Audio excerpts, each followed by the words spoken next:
John Wesley Robinson was an American serial killer, originally sentenced to 15 years imprisonment for killing his girlfriend in St. Louis, Missouri in 1896. Robinson would gain notoriety for the double murder of his wife and stepdaughter in Kansas City in 1913. Due to the severity of the latter crime, he was convicted, sentenced to death, and subsequently executed for it in 1915. On the early morning of June 16, 1896, Robinson was suddenly awakened by his girlfriend Ella Jones, who had come to his house to ask him to get her some medicine. When he refused to do so, she accused him of seeing other women, causing Robinson to retaliate by claiming that she was cheating on him and that she planned to poison him. Their arguing quickly turned violent, with Robinson managing to get a tight grip around her neck and choke her to death.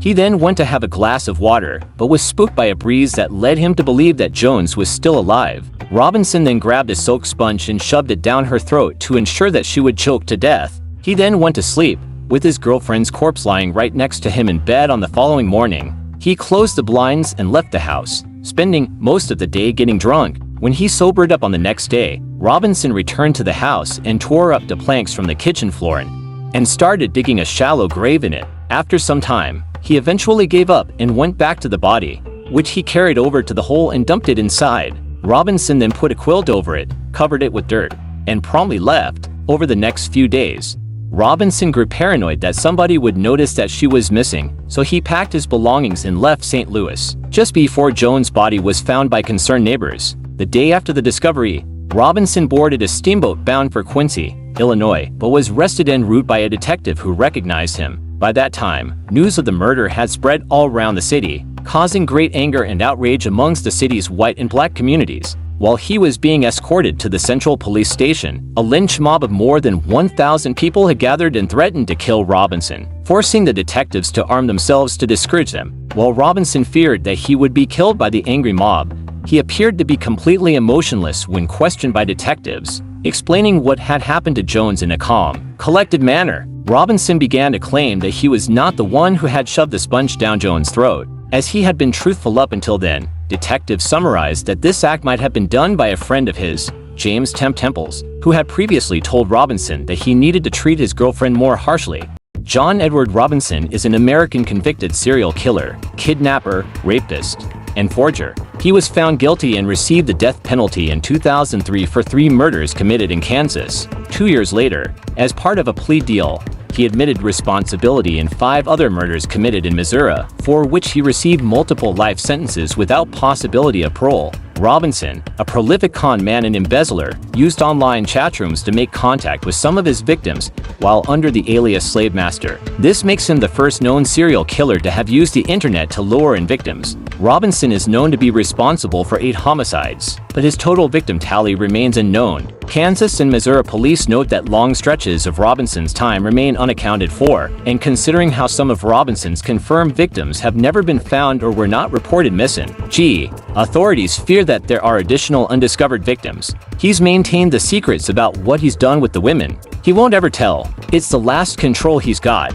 said one investigator. There are probably other barrels waiting to be opened, other bodies waiting to be found. In 1984, having established 2 more fraudulent shell companies, Robinson hired Paula Guyleen Godfrey, aged 19, ostensibly to work as a sales representative for Robinson's management consulting firm, Equi2. Godfrey was interested in pursuing a business career and told her family that Robinson had arranged for her and a group of women to fly to San Antonio, Texas to enroll in a clerical skills course. Robinson picked Godfrey up at her residence in Overland Park, Kansas on September 1, 1984, to drive her to the airport for her flight. After hearing nothing further from her, Godfrey's parents filed a missing persons report. Police questioned Robinson, who denied any knowledge of her whereabouts. Several days later, her parents received a typewritten letter with Godfrey's signature at the bottom, thanking Robinson for his help and asserting that she was okay and did not want to see her family. The investigation was terminated as Godfrey was of legal age, and there was no evidence of wrongdoing.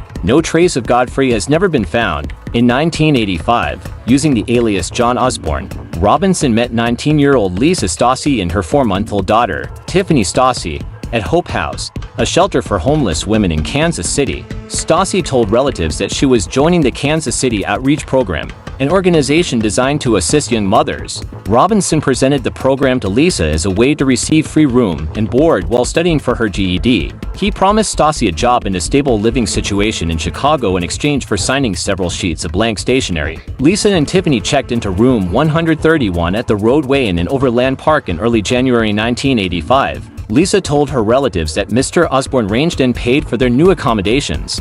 Martha Moxley was a 15-year-old American high school student from Greenwich, Connecticut, who was murdered in 1975. Moxley was last seen alive spending time at the home of the Skakel family, across the street from her home in Belle Haven. Michael Skakel, also age 15 at the time, was convicted in 2002 of murdering Moxley and was sentenced to 20 years to life in prison. In 2013, Skakel was granted a new trial by a Connecticut judge who ruled that his counsel had been inadequate, and he was released on $1.2 million bail. On December 30, 2016, the Connecticut Supreme Court ruled for 2-3 to reinstate Skakel's conviction. The Connecticut Supreme Court reversed itself on May 4, 2018, and ordered a new trial. On October 30, 2020, the 45th anniversary of Moxley's murder, the state of Connecticut announced it would not retry Skakel for Moxley's murder. The case attracted worldwide publicity, as Skakel was a nephew of Ethel Skakel Kennedy, the widow of U.S. Senator Robert F. Kennedy. On the evening of October 30, 1975, Martha Moxley left with friends to participate in Mischief Night, in which neighborhood youths would ring bells and pull pranks such as toilet papering houses a court. To friends,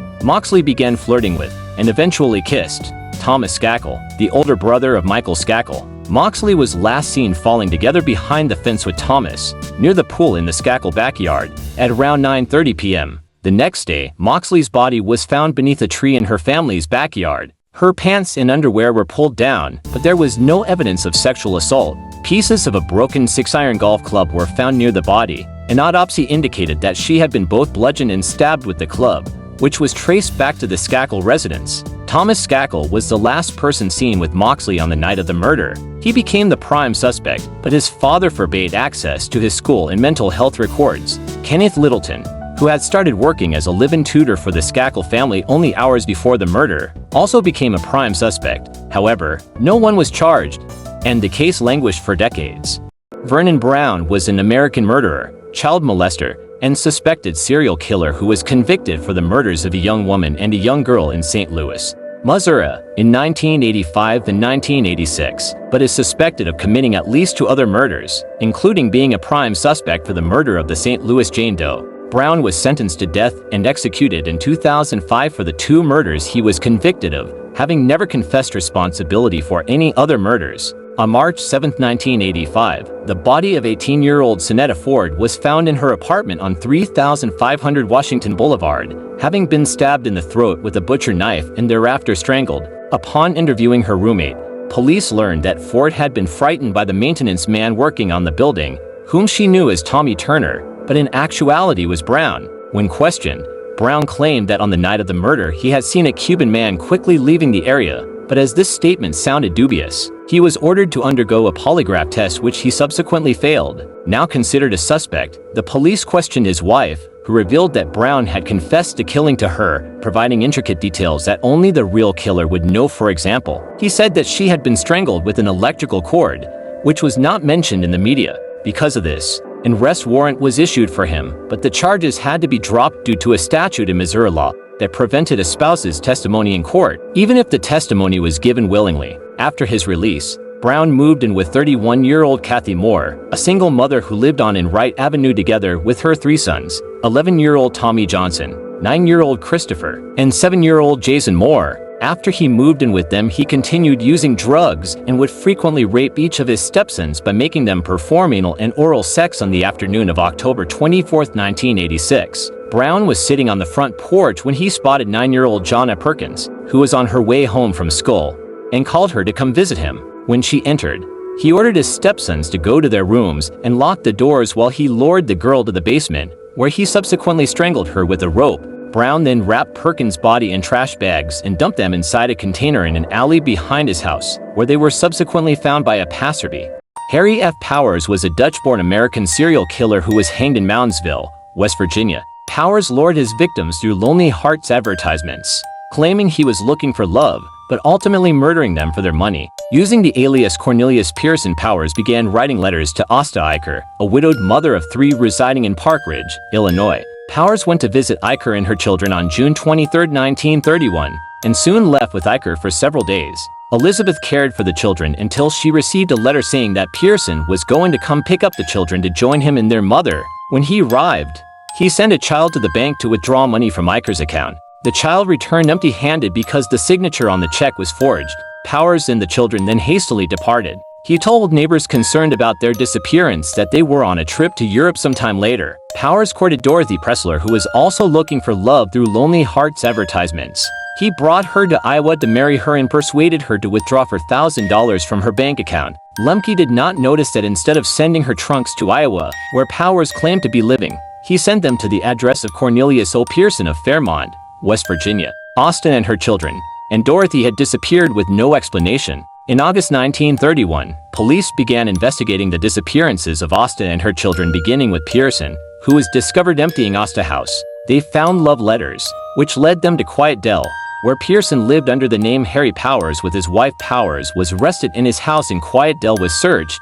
Police found the crime scene in 4 rooms located under Pearson's garage. Bloody clothing, hair, a burned bank book, and a small bloody footprint of a child were discovered. Citizens of the town began to arrive at the scene to watch the investigation unravel. A 15-year-old bystander informed the sheriff that he had recently helped Powers dig a ditch on his property. The freshly filled ditch was then dug up, and the bodies of Asta and her children and Dorothy was uncovered. Evidence and autopsy results showed that the 2 girls and their mother were strangled to death while the young boy's head was beaten in with a hammer. Dorothy was the last victim uncovered. She had also been strangled, with a belt still wrapped around her neck.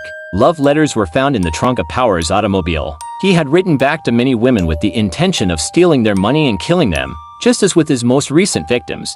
Dr. No is the nickname given to a suspected American serial killer thought to be responsible for the murders of at least 9 women and girls in Ohio between 1981 and 1990. As victims, Dr. No primarily chose prostitutes working in parking lots and truck stops located alongside Interstate 71. There are suspicions that he committed 3 similar killings in New York, Illinois, and Pennsylvania between 1986 and 1988. Some of the victims were sex workers at the Union 76 truck stop in Austintown, east of Akron and west of Youngstown, which is the largest in Ohio, leading the investigators to suspect that the killer was a truck driver. Most victims were found without underwear and shoes. The killings began in 1981, when the body of a young woman was found in Miami County, Ohio on April 24th. After a forensic examination, it was determined that the victim died from strangulation, having received a head injury beforehand. At the time of her discovery, no personal belongings or documents were found,